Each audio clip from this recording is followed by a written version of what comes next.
Coucou famille, comment ça va? Moi je vais très bien. J'ai eu un culte, c'était le feu. Mais je ne viens pas parler de la communion fraternelle, non. Je viens vous parler de la prière avant d'entamer un projet.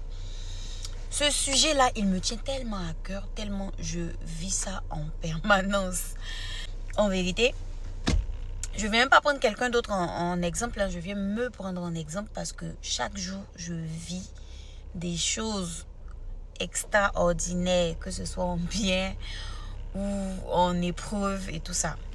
C'est l'un des sujets que je vais aborder, l'un des premiers sujets que je vais aborder lors de ma série de meet-up qui va commencer bientôt. Voilà, je vais dire bientôt. Il ne faudrait pas que je donne une date que je ne vais pas respecter et tout. Ce que je remarque avec les gens, c'est qu'ils te parlent d'un projet, ils sont pressés de le mettre sur pied. Et quand tu demandes, c'est « Oui, j'ai prié, j'ai confié au Seigneur. » D'accord, c'est bien. Ce que je remarque même, c'est que tout le monde prie avant de commencer ses projets. Tout le monde confie ça au Seigneur avant de commencer.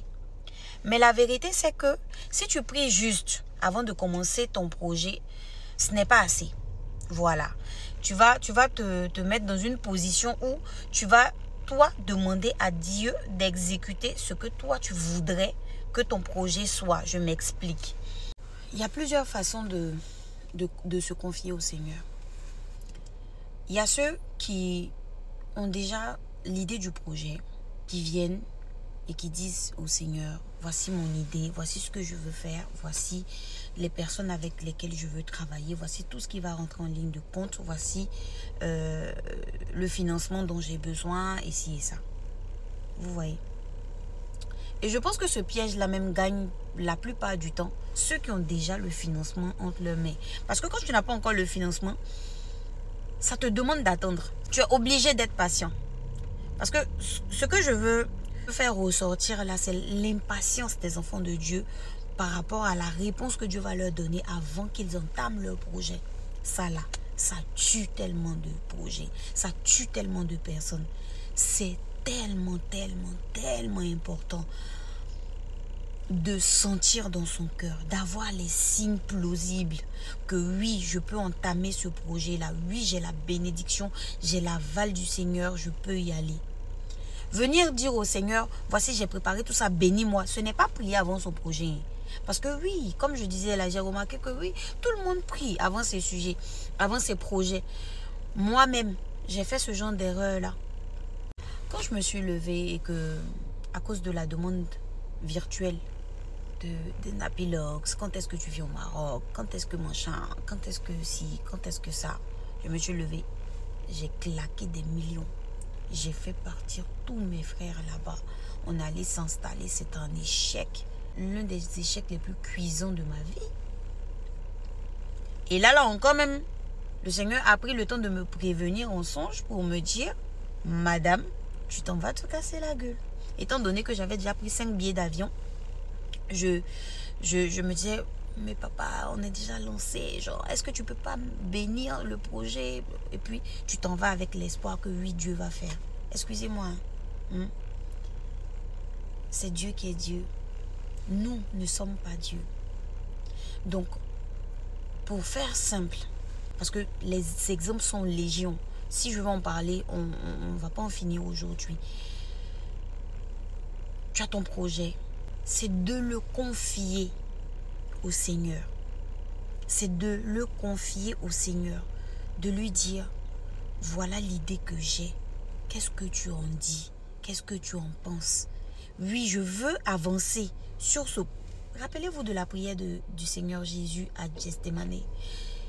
Il pouvait simplement dire, Père, libère-moi parce que je ne suis pas bien. J'ai peur. Si vraiment cette coupe-là peut s'éloigner de moi, fais en sorte qu'elle s'éloigne de moi tout court. Mais il a dit, mais pas ma volonté, mais que ta volonté soit faite.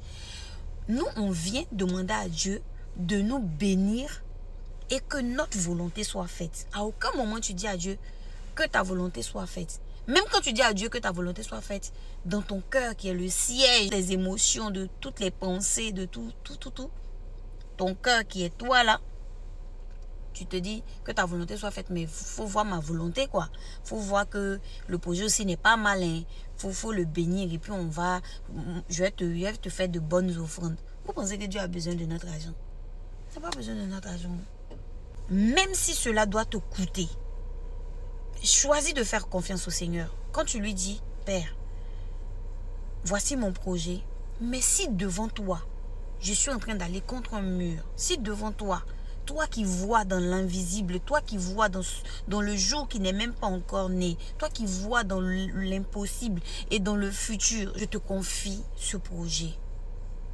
Il me tient à cœur, j'ai tout ce qu'il faut pour, mais je m'abandonne entre tes mains. Pourquoi je précise j'ai tout ce qu'il faut pour? Parce que il y a des gens qui vont penser être patients alors que c'est parce qu'ils n'ont rien pour réaliser le projet sur le moment.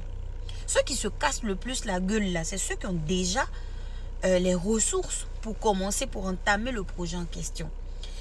Et ceux qui n'ont pas les ressources peuvent prier autant mal, mais le fait qu'ils n'aient pas les ressources sur le moment, ça donne l'impression que eux ils sont patients.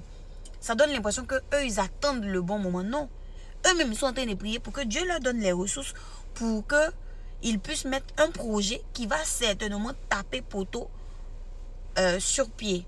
Je ne sais pas si vous comprenez ce que je veux dire. En tout cas, le conseil à la fin de la journée, à la fin de tout ce que je suis en train de dire, c'est que il faut sincèrement confier ses projets au Seigneur et surtout attendre une réponse. La réponse va venir comment, me demandera-t-on? Par des songes, par des signes précis. Et avec ces signes-là, vous aurez la paix du cœur. Vous aurez la paix et la plupart du temps, le Seigneur va positionner les choses de sorte à ce que, oui, le projet là soit viable, qu'il prenne forme et qu'il devienne ce que vous attendez. Et souvent même, c'est au-delà de vos attentes. J'ai prié, j'ai demandé à Dieu. Et tu commences le projet se casse la gueule. Tu ne comprends pas. Tu ne peux pas comprendre. Est-ce que quand tu as prié, tu as attendu? Est-ce que tu as eu ne serait-ce que le temps de patience pour que le Seigneur te réponde? Pour qu'il te dise, qu'il dise à ton cœur, c'est bon, tu peux commencer ou non, tu ne peux pas commencer. Mais tu commences un projet. Tu dis au monsieur, vraiment j'ai eu une idée là que je suis en train de mettre sur place. Merci beaucoup de cette idée que tu m'as donnée. Je prie que tu la bénisses et je m'en vais. Tu as déjà tout accompli. Tu viens de te faire Dieu. Tu viens de décider que toi, tu te bénis. Tu es Dieu, tu décides et tu fais. Demander l'aval de Dieu. Et lui imposer ce qu'on a décidé, ça fait deux choses. Et ça a des résultats complètement différents. En tout cas, c'est ma petite participation pour vous empêcher de jeter vos argent. Parce que c'est du votre argent, c'est bon. Si vous le faites plusieurs fois, vous allez perdre de l'argent plusieurs fois. J'ai perdu de l'argent plusieurs fois. J'ai investi, j'ai vendu même une partie de mon patrimoine. Pourquoi? Parce que je suis allée m'associer. Parce que, vous savez, il n'y a pas que l'argent. Hein. Il n'y a pas que l'investissement en lui-même.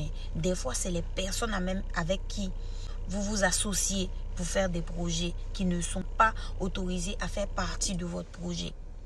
Et même ça peut vous faire perdre de l'argent parce que vous n'êtes pas parti avec la bonne personne. Vous n'êtes pas avec le bon associé. Vous n'êtes pas... Si vous saviez combien de choses rentrent en ligne de compte. En tout cas, pour ceux qui sont déjà dans l'entrepreneuriat, je pense que vous avez des expériences qui vous permettent de voir ce que je suis en train de dire. Mais pour ceux qui commencent, parce que c'est à vous vraiment que je m'adresse, il faut faire le bon choix.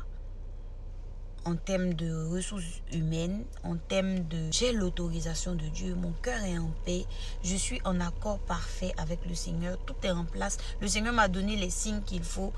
Oui, je peux commencer. Voilà les directives du Seigneur et tout ça. D'autres me diront que moi, je n'entends pas. Quand Dieu parle là, vraiment, comment Dieu vous parle, même vous dites là. Les gars, c'est même pas forcément à travers un songe. Parce qu'il peut même te parler en songe. Et puis si tu n'as pas le don de l'interprétation ou le discernement, tout simplement, tu ne comprendras pas. Il peut parler par quelqu'un. Il peut parler par la méditation. C'est à cause de tout ça là, il faut lire sa Bible. Parlons de ça. Vous tous, ici qui êtes mes abonnés qui n'avaient pas de Bible là, j'ai pris 2 cartons de Bible. Je parle de ceux qui n'ont vraiment pas de Bible. Dites-moi, je vous livre gratos. Quand ça va finir là, je vais renouveler encore.